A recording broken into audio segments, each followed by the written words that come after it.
জুয়ারি, টাকালোভী না ফ্যাসিস্ট সাকিব? কি বলবো আপনাকে, আপনি তো সব কিছুর ঊর্ধ্বে। নিজের স্বার্থ হাসিল করার জন্য আপনি যে কতটা নিচে নামতে পারেন এই প্রমাণ দিয়েছেন বহুবার। তবে প্রতিবার কোনো অজুহাত বা শাস্তির মুখোমুখি হয়ে পার পেয়ে গেছেন, কিন্তু কখনো ভক্তের জিজ্ঞাসার মুখে আপনাকে পড়তে হয়নি। আপনার ক্রিকেট যেমন কোটি বাঙালির হৃদয়ে ধারণ করে, আবার এই টাকার লোভ আপনাকে মাটিতেও ছুঁড়ে ফেলে দিতে পারে।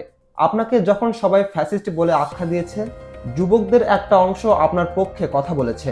কিছুদিন আগেও বিপিএল এর মাটিতে আপনার নামে ফেস্টুন ব্যানার নিয়ে ভক্তরা কি মাতামাতি না করেছে, নিরাপত্তা রক্ষীর চোখ ফাঁকি দিয়ে আপনাকে নিয়ে উদযাপন করেছে। তাহলে কোটি ভক্তের এই ভালোবাসার আপনার কাছে কি কোনো দাম নেই? আর আদেও কি দাম থাকার কথা? যদি থাকতো তাহলে জুয়ার মতো নিম্ন কাজের দিকে কোটি কোটি যুবক ভাইদের ঠেলে দেওয়ার জন্য প্রচারণা চালাতেন না। আপনার আরো কত টাকার প্রয়োজন আল হাসান? টাকার জন্য আপনি আরো কত নিচে নামতে পারবেন? আপনি তো জানতেন আপনার এই জুয়ার প্রচারণায় ভক্তরা কোনোভাবেই ভালো চোখে মেনে নেবে না, তবুও আপনি কমেন্ট বক্স বন্ধ রেখে জুয়ার প্রচারণা চালিয়েছেন। শুধু কি তাই, নিজের নামে প্রোমো কোড বানিয়েছেন।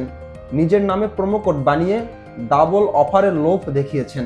আপনার সুস্থ মস্তিষ্কে একবারও কি এই চিন্তার উদয় হয়নি এই বিজ্ঞাপনের মাধ্যমে কোটি যুবকের জীবন শেষ হয়ে যেতে পারে, কত শত সংসার ভেঙে যেতে পারে?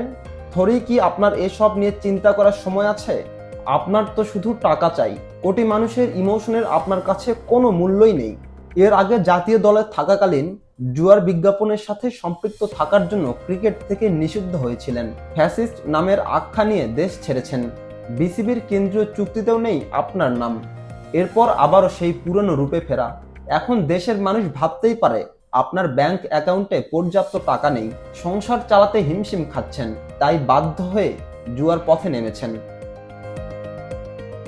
লাল সবুজের এই দেশে কতই না ক্রিকেটার আছে, কিন্তু সবাই আল হাসানের মতোই হতে চায়, কারণ আপনার ক্রিকেট সবাইকে মুগ্ধ করে।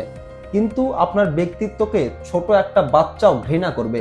হয়তো পরবর্তী প্রজন্মে কেউ মিস্টার 75 হতে চাইবে না, কারণ আপনি জুয়ারি, আপনি টাকালোভী, আপনি ফ্যাসিস্ট।